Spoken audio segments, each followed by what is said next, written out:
I'm so excited to welcome back our next guest here to Off the Podium. We had him back on in the lead up to the Tokyo Olympics, just prior to those games in 2021, where for the very first time we spoke about wrestling. Now, back then, he wasn't on a plane to Tokyo, unfortunately did not qualify for those Olympics. But the good news is that he's about to be on a plane to Paris, because in only a matter of weeks' time, he is going to be representing Australia at the Olympic Games for the very first time, and one of two Australian athletes so far to return to the Olympics, breaking this unwanted drought that we had back in Tokyo of no wrestlers at the Olympic Games for Australia. It's a pleasure to welcome back to Off the Podium, Jayden Lawrence. Jayden, first of all, welcome back to the show.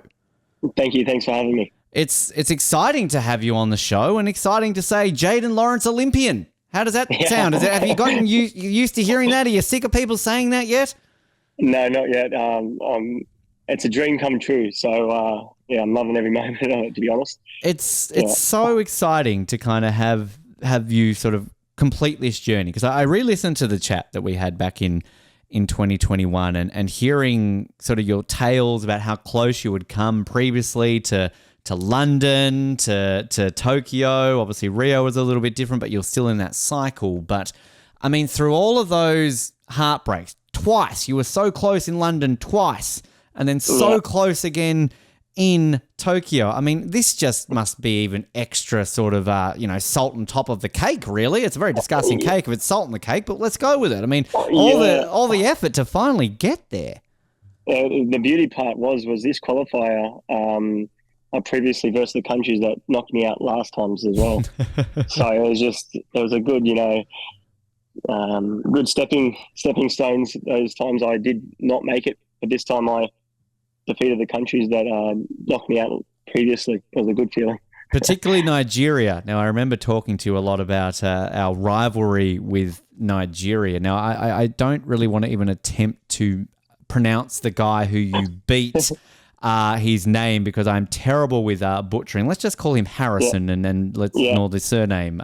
Harrison O is what we will say. Now, I'm reading this, and I want you to try and explain this to me, how this works. So, in that final that you qualified, you win a 4-4 bout on what is called a criteria lead. Now, can you explain what that means? So in the bout, in the first round, he scored a solid 2 and a 1 point and a 1 point, which is equals to 4, right? And in the second round, I scored a criteria 4-pointer, which is a feet to back. So it's a higher criteria point system. So that if no points have been awarded after that point score wins. And let's say if it was, 2-1-1 for him and then 2-1-1 for me, I would still win because I was the last person to score. Right. But higher criteria always wins, which is the 4-pointer, solid 4-pointer. So you're aware of that in that situation, no doubt. So does that then, I know we talked a lot about strategy when we first had you on the show, but does that change it up where you are more defensive than offensively, knowing that all it takes for you is to hold on to this 4-all score and you're going to win? Well, that's that.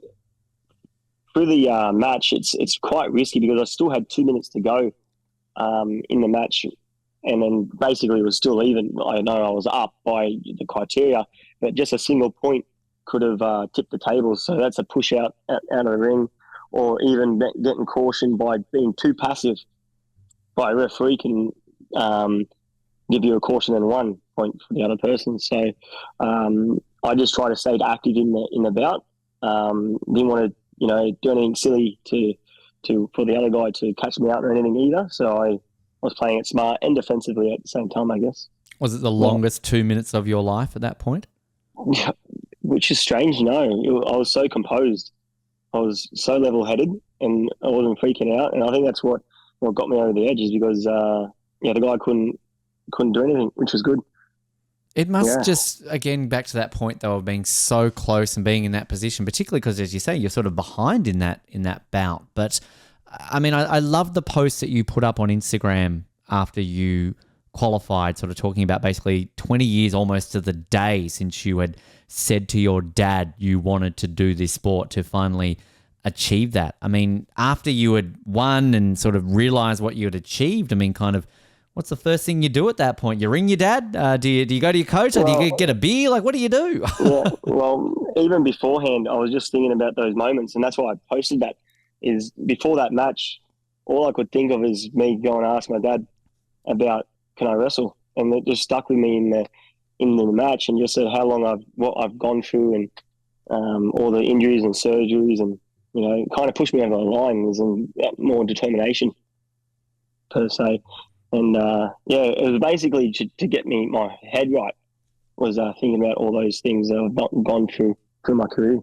It's fantastic that kind of to hear that and just to see that, and then I can imagine sort of that outpouring of people connecting you and messaging you, and just for the wrestling community, because that's what I remember we talked a lot about in our last chat, was sort of where the state of the sport is right now, and sort of what that might fall back on given the lack of qualification for Tokyo. But here we are, yourself qualified, Georgie qualified. You're mentioning to me off air there might be 2 other athletes that still go. So, I mean, I guess there's a bit of brightness coming into the wrestling community after not qualifying anybody for Tokyo.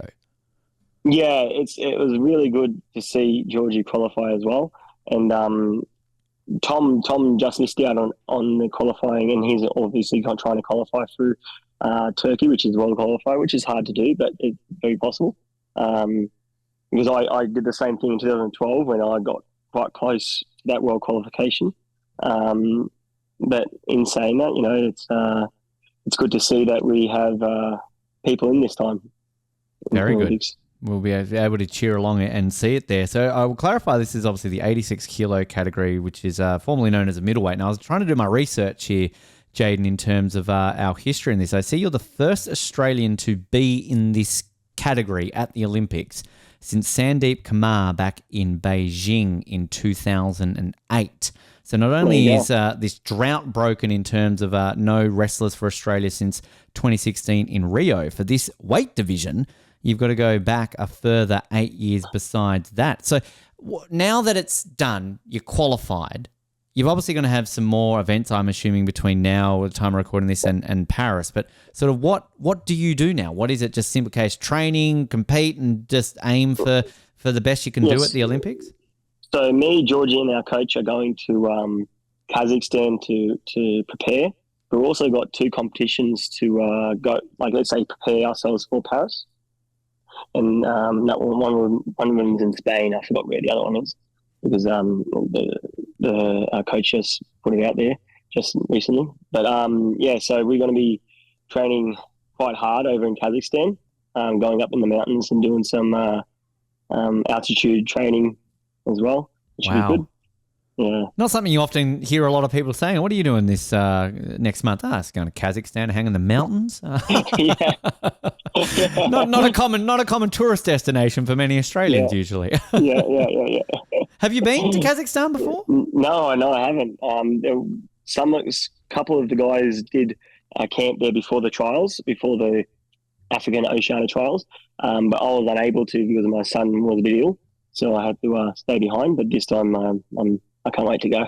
Wow. Is it, I mean, this is sort of really nothing to talk about the Olympics now. I'm just fascinated by Kazakhstan now. Is it a country where you've got to apply for a bunch of special visas and kind of imagine it's something not like going to America basically. Yeah, for a long stay, I think we had to apply. Well, the rest of Australia had to apply for some visas. Yeah. Wow. Yeah. Okay. Yeah. Fascinating. And then so basically from that point, you're not back in Australia. So you're going to base yourself sort of in that part of the world and then go to Paris, no doubt, straight after that?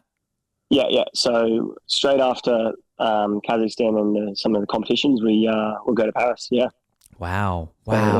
Is it, just when people ask you that question though, Jay, there's those little moments when you all of a sudden think, well, not only, the Olympics, it's freaking Paris, right? Like this is like a special place. Have you been to Paris before? Not Paris itself, but I've been to the countryside of France, and it's next to Switzerland. Right. Back in the day when I used to, when I was competing in the juniors, there was a good competition in Switzerland, and then we'd jump over and back and forth from France. Wow. Great way to make that debut. Because the thing is too with wrestling, it's always, of course, right at the back end of an Olympic schedule. This is sort of generally, midway through the second week, essentially. So does that mean then that you will sort of base yourself? Like, will you avoid kind of Paris and the hoopla that an Olympics bring and kind of go as late as you possibly can to stay in competition mode? Yeah. So I wanted, like, one of the biggest drives for me when I was younger for the Olympics was to watch watching the opening ceremony and thinking as a kid, I want to be in that, be in that stadium walking, be an athlete. So I'm actually going to be flying in and out from the opening ceremony. Oh, and great. then go back and train, and then because it is at the end of the cycle of the Olympics, so I'll be flying in and out for the opening ceremony, and then go back and train, prepare, and then come 5 days before I compete. I love hearing that. That makes me so happy because I've always been an advocate for exactly what you said, opening ceremony. And I've always been that person who hears the swimmers' stories of like, I've got to get up the next morning at 5 a.m. so I can't. I'm like, bugger that. I'd be going in. Who cares if you're tired? So, I love hearing that, particularly for athletes who are going to be in the back end. And we know now that obviously you're not going to be in the village that entire period. So I like that. That's great. Do you just ring up the AOC and just be like, yep, I'm going to be on one of those barges, save a seat for me? Yeah, so we booked my family tickets to the opening ceremony already as well. Great. So they can't wait to watch us go down the river and go to the opening ceremony as well. So it's really good. Pretty spectacular one to be able to go to down there. First time, the Seine. First time ever. Yeah, it's going to be absolutely crazy with it. So, and then kind of from that period, so the training and everything along those lines, I mean, do you work with, say, like a sports psych to kind of try and still keep you in the competition zone? Because, I mean, that's going to be such a high. You're going to be like surrounded by thousands of people and all that joy that will bring. But again, you've still got, 10 days after that to try and go out there and kick some ass and, try and get a medal for Australia, basically, in wrestling. Yeah. But lucky for me, I've done these like big stages before, like in a Com Games. I've done that Com Games 3 times. Obviously, the Olympics is much bigger than that. Back in the day, I did Youth Olympics when I was younger in Singapore, and that kind of got the things rolling on how to prepare and how to take away like that, like say, stadium, big, everyone's watching and everything. So I'm kind of used to that type of, let's say, sequence. You're just a natural at it now, Jayden. Yeah, just basically, kind of going there. It's actually fascinating with the Youth Olympics. We always love hearing sort of about athletes' experiences at the Youth Olympics. I mean, that would have been prior to your first Commonwealth Games as well? So that would have been your first big multi-sport event? 2000, it was. So 2010 was a Youth Olympics and in Singapore. And then my first Com Games was 2014. Wow. So does that help you sort of, I guess, kind of get a taste of it? Because again, wrestling's sort of one of these sports where, world championships, events like that, you're probably not competing alongside other sports. So just to get village life and kind of bumping shoulders and kind of seeing that, I guess that's kind of like a real help for these events, as you're saying, that you're kind of just used to going to now. Well, that's right. Like even some of the other athletes in Australian wrestling team, the Australian Olympic team, like Jessica Fox was at the Singapore thing. Michelle, I think the hurdler, Michelle Jenneke. Yeah, she was there as well. So some of the people that are still in it, obviously today, went to the Youth Olympics. So it's like rubbing shoulders and continue seeing them through my career as being really, really fun, I guess. You're just good friends with them. You'll bump them into the village. Yeah. Michelle, Jess, how you going? Took me a while to get here, but I'm here now. So, kind of going along with it. I mean, you mentioned your family. I mean, how many are going along? What sort of, numbers of the Lawrence clan flying over to Paris?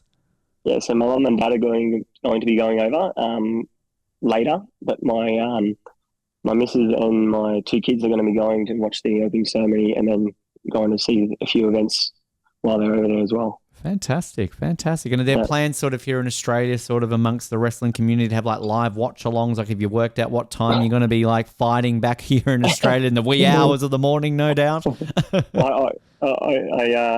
not too sure about the rest of the family that are staying here, but I'm pretty sure that's what they're going to do, and as with my friends as well. Fantastic. Love hearing that. Love hearing that kind of going on there. One thing I wanted to bring up, I want to touch on the Commonwealth Games and what happened there, because obviously that happened since we last spoke. But you mentioned in our chat ahead of Tokyo, we talked about this Nigeria-Australia rivalry, and I sort of mentioned, like, oh, does this mean we want the guy who knocked you out of Tokyo qualifying to lose? And you're like, no, I want him to do well. Like, so I got eliminated by him. Now I'm seeing here, again, I'm going to butcher his name, Eka Karim Agumwa. Apologies to our Nigerian listeners and anybody out there. He went out in the first round, unfortunately. However, the guy who beat him, an Indian wrestler by the name of Deepak Punya, he then went on to make the semi-finals before he ultimately lost a bronze medal to a wrestler from San Marino, which I didn't even know wrestlers existed in San Marino. He's actually quite good, San Marino. Wow. Wow. He's quite good. How did you feel about that then? Kind of this 6 degrees of separation. Then the guy knocks you out, then gets knocked out by the guy who eventually gets knocked out by the guy who wins bronze and creates history for San Marino. So I guess you can kind of take some, solace from that. Yeah, exactly right. But the Indian, he's a very good wrestler as well. He's up there with one of the best. So it's it's good. It's good to see him do his best as well, the Nigerian. But yeah. I'm a big fan. We are big fans on this podcast of the country of San Marino in general, and we got very excited back during Tokyo when not only did they win their first ever medals, I believe there was a female shooter who won a couple of medals, and then obviously we saw this one pop about there. But I'm kind of liking this sort of all of a sudden San Marino becoming good here. His name's Miles Amin, which is he? Do you know if he's still going around? Are we going to see him back in? I'm pretty sure he qualified this time as well for the World Championships too. So the guy that. No, because I went for the World Qualifications as well for the World Championships last year, and I lost to the Iranian World Champion, Hassan Yazdani. Reigning silver medalist, if I'm not mistaken. Yep. So I versed him, and it was 8 points to 2. I took a lot from that match, which was good, but he ended up versing him throughout the stage as well, but went against him quite well as well. So. Okay. I'm fascinated by these countries, again, when you think of certain sports and you don't necessarily think of certain countries being good at, which I guess that helps Australia, doesn't it? Because these Iranians and Americans and Indians, Uzbekistanis who are so good at this sport don't really come up against Aussies. So is there always a bit of uncertainty from these athletes when they're coming up against you, Jayden? Because you're the unknown. They don't know how good you are. Well, certainly, I think that's what happened with the Hassan Yazdani. He's like, I think he kind of, underestimated me a little bit. And then when I scored on him, you could tell the mood changed. And, it ended up being a good battle. But you can definitely tell that there's this, not disrespect, but a miscommunication where wrestling in Australia is starting to grow. And, so hopefully the world can take us seriously now. Just never underestimate it. I guess it'd be like if Australia battled San Marino in cricket. We're just going to go easy beats, but they could come out and do quite okay against us. And all of a sudden we're going, shit, what just happened there? When do you, and I don't know if you know the answer to this one, but when do you actually find out the draw, like who you will be fighting in the first bout? Probably not until quite close to Paris, to be honest. AK, because why? People still got to get drug tested and yada yada, and people's let's say some countries got to qualify because I was saying we're qualifying. I qualify the country, not myself. Mm-hmm. So some countries have wrestle-offs as well, depending on the country they're in or their qualification period is. So America, Dave Taylor, the Olympic champion / world champion, got knocked out so he won in the Worlds, but then didn't qualify for his own country. Insane. And that's in '86. Yeah, so each country is different with that, but we won't see the draw up until Paris, I guess.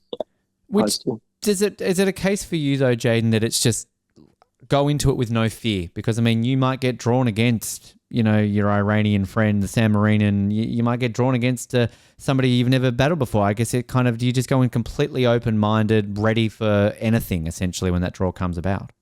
Well, the people that some of them already qualified, I have versed a lot of them already. Some of them actually I used to train with back in the day. But beauty thing is this day and age, video analysis, whoever has qualified, you can do some video analysis quite easily these days through stuff that's on the internet. So you can kind of like watch their matches and see what they do and try and implement a plan for each athlete. Do you set yourself a target, or is it something that you will work that out a little bit closer to the games? A target for the Olympic Games? Or in terms of like, I'm going for a medal, I'm going to get out of the first round, I'm going to just do my best. Like, kind of, do you set something like that? Well, obviously, like a medal would be awesome. I'm going to be, every match, I'm going to give my absolute 100%. So I'm going to go out there and try and just do my absolute best. That's my big aim. That's the way to do it. Because I mean, the beauty of it too, right? So there's 16 competitors in it. So basically, all it takes is 2 wins, and then you're fighting off for a medal essentially. So I mean, that's it's right. kind of, and who knows what can happen in Olympic Games, right? Yeah, that's right. Yeah, the big stage brings different opportunities. So yeah, it's anything can happen. And it's a repechage sport as well. Now, we're always right. sort of varying on the opinions of repechages on this show, but I bet you love it. Because, I mean, particularly Commonwealth Games, which we're going to get to, I mean, you obviously love it. But, I mean, is repechage something that, in terms of athletes in the sport of wrestling, it's just you're used to it, you love it? Do people not like repechage? I mean, kind of, what is a repechage opinion in wrestling? So I do like repechage for the wrestling. If you versus the finalist, like gold or silver, you get to fight for bronze. But what let's say not disagree with is having 2 bronzes. I'd rather have the 2 bronzes, fight off, because then it's a true first, second, and third. That's my opinion, I guess. But I do it's one of those tricky ones that sort of like, I know, like say in boxing, for example, like you just make the semifinals, you're going to get a medal, right? Like, whereas, I mean, I feel like a repechage one, there's a bit more of a battle there because you've had to have at least an extra bout, right, to try and get there, where it's not just a case of making it. Like, I think there are pros and cons for it in all different sports that have it, but I guess they've all got to follow their certain ways and means of doing it right. So, you know, if you end up with a medal, you're not going to say no at the end of the day. It doesn't matter how you do it, right? You do a hop, skip, and a dump and paint a picture and whatever. Like, as long as you get one. Well, one of my old coaches used to have a saying is, you win the bronze, but you lose the silver. So it's great way of looking at it. I like that. That works very well. I mean, we've got to talk about Commonwealth Games and the bronze that you end up winning there. Obviously, you do this basically on 1.5 legs, basically, by the time you do it, because you do get beaten in the quarterfinal. And this is where you did your injury, first of all. Yes. To your lateral cruciate ligament, if I'm not mistaken. What happened in that, and just how were you able to say, no, I'm going to keep going. I can wrestle on 1.5 legs? Well, actually, it was more than just the one ligament. It turned out after I did scans. Actually, partial ACL tear and the meniscus tear and LCL. Wow. So you just had one leg. You had half a leg. Yeah. Like, I mean, you basically had no legs. It sounds like you're all gone. It was when it happened, I was actually up with the Pakistan Eden Butt. He beat me previously in the Gold Coast in the first match, but he ended up winning the whole thing. Even in that match, I was pretty close to him and almost pinned him in that match. But this match, I was quite ahead and I was feeling confident. And then he took a shot and kind of, let's say, landed on my knee.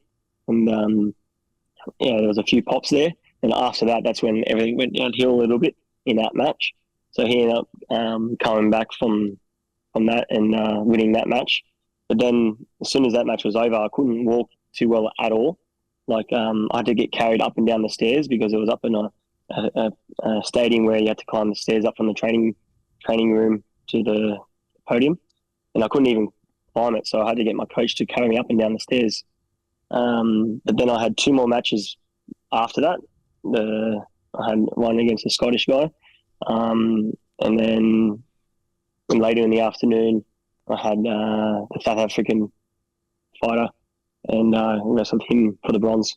Wow. So was there any, were your coach or anybody saying, like, Jayden, no, like, this is too bad, you shouldn't be continuing on this injury? Well, there's no way they were going to tell me not to do it. The physio was a bit shocked because he checks my knee out and he goes, "Oh, I don't know how you're even walking on it at the moment, to be honest." And he checks it all out and he goes, "Oh, everything's just loose and it's pretty bad." He goes, "I'm not going to tell you not to go out there." He goes, "I'll try and strap it up as best I can." But he goes, "You can't sit still. As soon as you sit still, it's going to seize up and you won't be able to do anything." Wow. So for the whole time, and that was from after the Scottish wrestler because of the repechage, and then the finals were later in the afternoon, and I think it was like 4 hours later. So I was literally running around the warm-up mat for 3.5 hours before my match. Wow. Far out. I didn't realize the doctor would tell you to not sit still. I thought you usually be the opposite. Because as soon as it sat still, like even after that the bronze medal final, as soon as I stopped, I could hardly walk. Because you did your ACL, did you not, in the lead up to Rio? Correct? Yeah. Was this the same leg or was this a different leg? Nah, different knee. Far out. Wow. So did that in a way though help? Because you kind of, I mean, obviously you said you discovered this afterwards, it was more done, but you had experienced a severe injury before. So was that able to help in a situation where you kind of knew what to expect? Yeah, I've had previously problems with my knees in the past. So I've wrestled with bad knees and in the past. So it's like kind of like kicked into the gear that I already knew how to wrestle with a bad knee. Wow. So yeah. How do you wrestle with a bad knee? I don't know if that's a dumb or a smart question, Jayden, but like, how the fuck do you do it? Yeah, it was quite tough, painful. What can they give you? Like, because I can obviously imagine there's certain restrictions. Can they not give you anything? No, not on the same day. Far out. So, I mean, does that almost make that bronze medal then a gold medal that you did that on one leg? Yeah, it was. You can even see some of the shots I took. I was limping, taking shots. Wow. And is that also a psychological thing where you kind of obviously have to hide how injured you are to your opponents, because can they then target the fact that this guy's not up to what he should be like? Well, funny enough, the guy that I versed, because I spoke like he was actually a good mate of mine, to be honest. I've previously seen him in different competitions and stuff, but he goes to me once we had a chat and stuff. He goes, "I thought you were crazy running around for 3 hours and 3.5 hours around the mat. You actually scared me." Well, there you go. Use that in Paris. You know, it works. So he didn't realise I was injured at all, which is a good thing. So far out. That's insane. What an insane story. And the beauty of it too was, and it obviously made a lot of the news here around it, not only the injury, but it was the first time that Australia had medalled in the Commonwealth Games for 12 years, which, again, it's insane. So I guess that also adds a bit of extra colour to that bronze. Yeah, it was one of my best performances, I guess you could say, because of the circumstances and all the hype around it, which is good. Which I guess also just in terms of just the attention it did bring, because again, wrestling is one of those sports that unfortunately doesn't get the attention it probably deserves in this country. It's only going to come from a Commonwealth Games or an Olympics. So for those moments, is it great to be able to talk up the sport, talk about yourself and in terms of what you've overcome to get that, and hopefully there might be some young boy, young girl watching that and thinking, well, this is a sport for me. I want to give this a crack. Well, that was the thing. We already had some kids at the gyms, because I coach at different Gracie gyms, that have literally came to the class because they saw those matches and goes, "Oh, you inspired me." So yeah, that's kind of like it's an icing on the cake type of stuff, is inspiring the next generation. What was that recovery like then afterwards? Because I guess at the time we were talking about this, it was like, 18, 20 months ago now. So, I mean, was it a hard recovery to get back to qualifying for the Olympics? No, because it weren't all fully torn. So I just did some rehab. And then, at the moment, they're great. No injuries whatsoever, which is good. So it almost sounds like it was a positive, like just a bit of, get it done, get grease and oil changed, and you're all ready to go, qualify for an Olympics after that. What an incredible story. I mean, we always ask this generally with Olympic medalists on the show, but I mean, like any medalist on the show, what do you do with the medal? Is this something that you give to mum and dad? Thanks, this is what you got me to achieve, or is it something that's just in a sock drawer and you'll add an Olympic medal to it in a couple of months? Yeah, it's in a display case at the moment, which is good. So hopefully we can, add an Olympic one in there. Yeah, fantastic. I mean, this is the part where I should probably ask, like, well, it wasn't even on the schedule for the 2026 Commonwealth Games, but We bloody don't even know if there's going to be a 2026 Commonwealth Games, do we? So, Yeah. might have been a positive that Victoria quit them, because the next country, whoever picks it up, might actually bring back wrestling. Who knows? Yeah, well, if any other country do, you most likely have wrestling, to be honest. Yeah. If India pick it up, they'll have wrestling. Canada will have wrestling. Yeah. Which is it was insane to think that of all countries that got rid of it, it was Australia. We'd think we'd be wanting to promote it the most, right? Like, we need to get wrestling up and running. So I thought I was quite angry with even though now if it does get picked up, wrestling might be in it.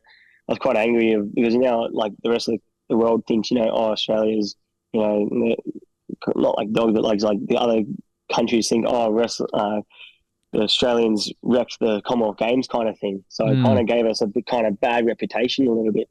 Hopefully we can bend those band-aids, but yeah. We're fingers crossed for that all, which is also the other then, I guess, not really elephant in the room, but the incentive maybe, Jayden. This is obviously going to be your first Olympics. Now, I realise obviously you're going to be turning 30 this year, but in 8 years' time, there's a certain Olympics happening in our very own backyard in Brisbane. So is this the first of 3 Olympics for Jayden Lawrence? So we're going to keep going? I'll see. I'll take step by step from now, but if my body holds up, wouldn't that be awesome? What a way to go! Having a home Olympics, yeah.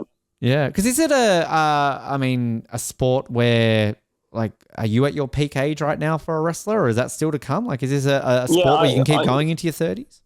I guess everyone's different, but at the moment, I feel like I'm in my peak right now, to be honest. I feel the best I've ever been, and I think that's what was really good for the Commonwealth Games in 2022 as well, because like I'm in my peak period right now, and I feel great. So hopefully, depending on how long that lasts, but if it keeps lasting, I'll keep on going. That's what we want to hear. And tell us a little bit about Georgie, just while we've got you on the line, in terms of what can we expect from him, because I believe he dominated his qualifying. He's amazing.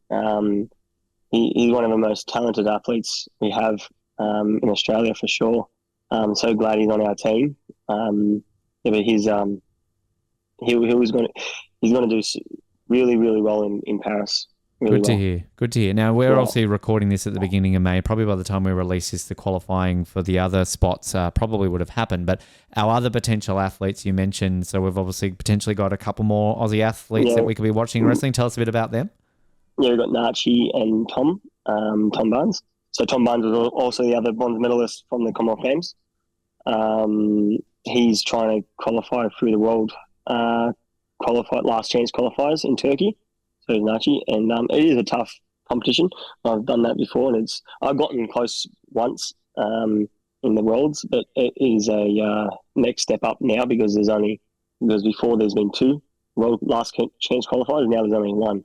Wow! So they've cut the numbers down. So it is a big climb, but a possible climb. But the prospect of having 4 potentially of you there, I mean, from 0 to 4, that's a pretty good increase, right? Yeah, 100%. Wow, fantastic to hear. Jayden, I'm so glad that we were able to get you back on to chat, because I know that we followed your journey through Birmingham, and we're so thrilled to see you get that success there. And then as soon as we saw you qualify for these Olympics, we were very happy and straight on to reach out to you to invite you back on the show, because we're going to be crossing all of our fingers and toes for you there, and ACLs and all the other ligaments and everything. I weirdly kind of want to say, if you do have an injury though, that it might actually help you, or just run around and scare the crap out of your competitors. I'm crazy. It worked. So best of luck though for you in Paris, mate, and we will be keeping a close eye on your progress, and hope it all goes well. Thanks, mate. Thanks for having me.